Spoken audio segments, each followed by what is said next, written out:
Perek Aleph Mishna test, the last Mishna of the Perek. Now we've been discussing the different areas in the world that have special levels of Kedusha to them. And in this Mishnah we're going to list the last 3 areas, each one holier than the next. In the last Mishnah we've discussed the Ezras Noshim, the Ezras Yisrael, and the Ezras Keihanim. A Tavul Yom couldn't enter an Ezras Noshim, a Mechusar Kippurim couldn't enter the Ezras Yisrael, and a Yisrael couldn't enter into the Ezras Keihanim. Now in our Mishnah we have a different picture to make things a little bit more clear. Again, over here we have the Ezras Keihanim, the Ezras Noshim, where a Tvul Yom was prohibited. Over here we have the Ezras Yisrael, where Mechusar Kippurim was prohibited. And over here we have the Ezras Keihanim, where a Yisrael was prohibited. Now in our Mishnah we are going to speak about the next area, which is the area in between the Mizbayach here, in between the Mizbayach and the Ulam. Here's the Ulam. And the area in between the Ulam and the Mizbayach had a special level of Kedusha to it.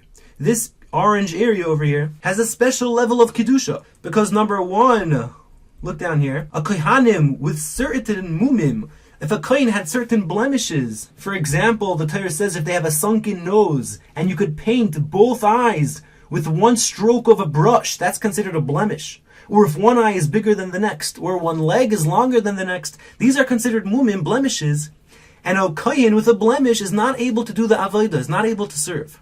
Now what about merely entering in? Are they allowed to enter into these areas? And our Mishnah teaches us that a Kohen with these mumin is not able to enter into the area in between the Mizbayach and the Ulam. There's a special level of Kedusha that's embedded into this area, and if a Kohen has these mumin, they're not able to enter into there. Additionally, a Kohen that didn't take a haircut in the past 30 days, which is called a Perek Rosh, literally means he has wild hair, he's also disqualified into entering into this area. Now it's unclear whether these restrictions are de'oraisa or whether they are midrabanan.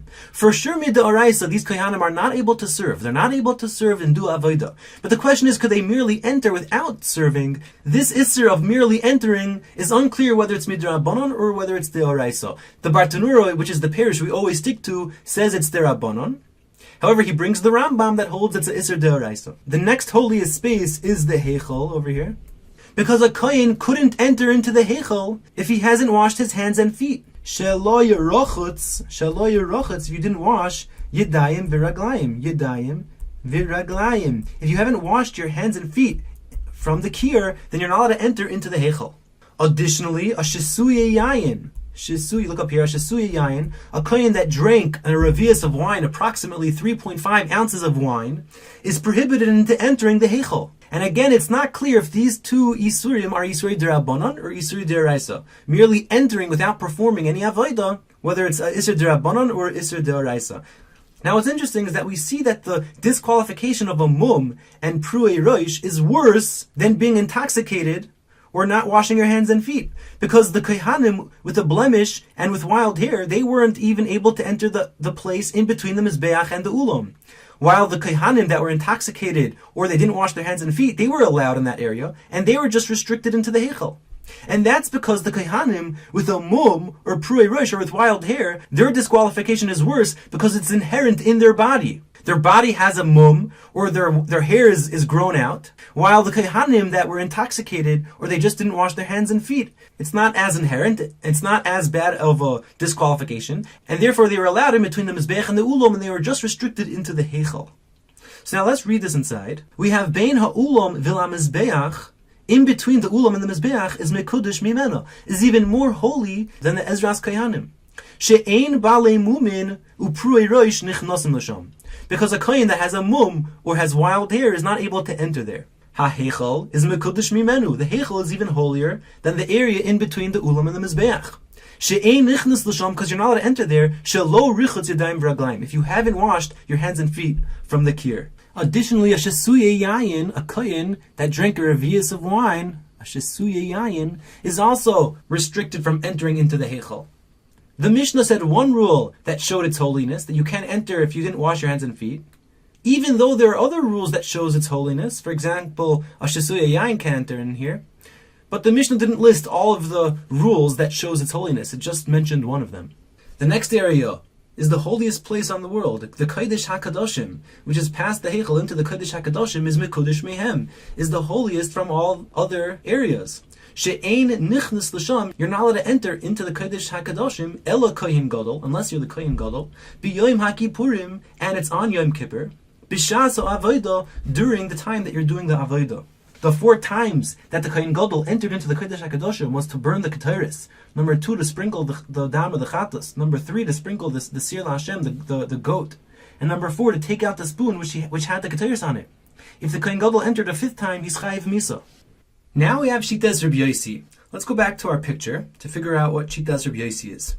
Rabbi Yossi holds that the Heichel has no special stringencies over the area of Bein Ha'ulam V'la Mizbayach. Meaning, according to Rabbi Yossi, all the stringencies that apply in the Heichel apply Bein Ha'ulam V'la Mizbayach. And therefore, just like in the Heichel, a shesuye yayin is prohibited, and if you didn't wash your hands and feet, it's prohibited, so too it's prohibited to go Bein Ha'ulam V'la Mizbayach if you drank wine or without washing your hands.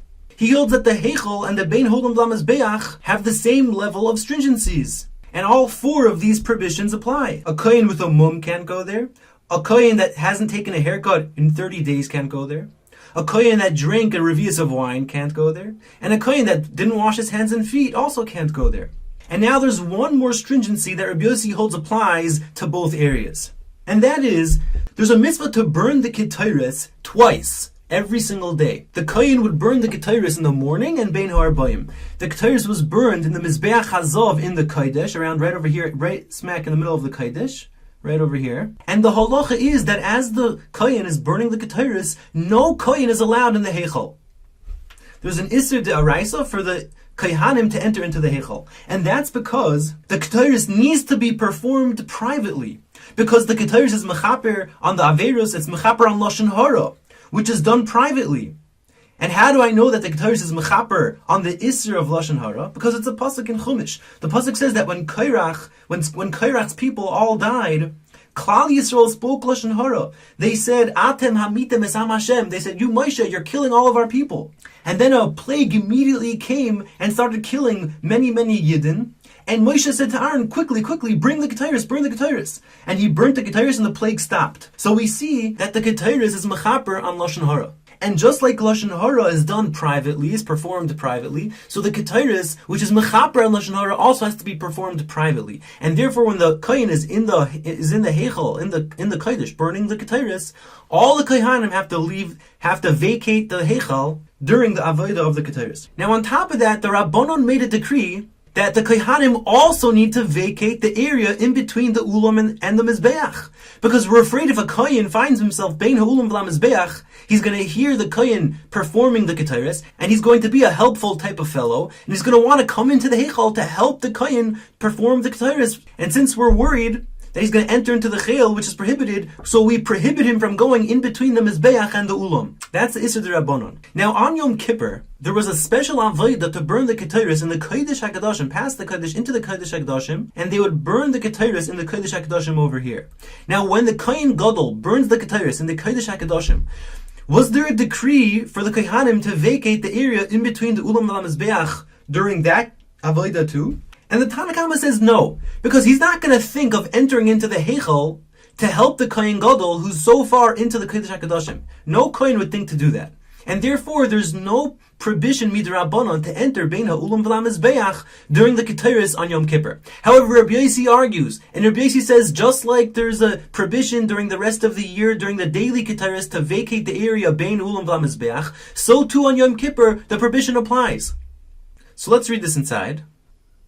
Omar Rabbi Yossi says, L'chamisha devarim, there are 5 things that Bein Ha'ulam V'la Mizbayach Shaveh L'Heichal, that in between the Ulam and the Mizbayach is equal to the status of the Heichal. So we had the first 4 halachas. She'ein balei mumin upruei roish u'shesuye yayin v'shelo rechutz yadayim v'raglayim nichnasim l'sham. Any kohen either with a blemish or without a haircut, or who drank wine, or who didn't wash his hands and feet by the kier, they're all prohibited to entering into the Bein Ha'ulam V'la Mizbeach, just like they're prohibited into entering the Heichal. And number 5, uparshin, and they need a vacate. Bein ha'ulam v'lamizbeach, in between the ulam and the mizbeach, b'shas haktorah, during the haktorah of the kteris, during the burning of the kteris. Even on Yom Kippur, the prohibition of entering bein ha'ulam v'lamizbeach applies. And as we said, the Tanna Kama argues. The Tanna Kama says that the decree d'Rabbanan only applies during the year. However, on Yom Kippur, there's no concern that a kohen is going to enter into the heichal during the kteris. Now it's your turn to read.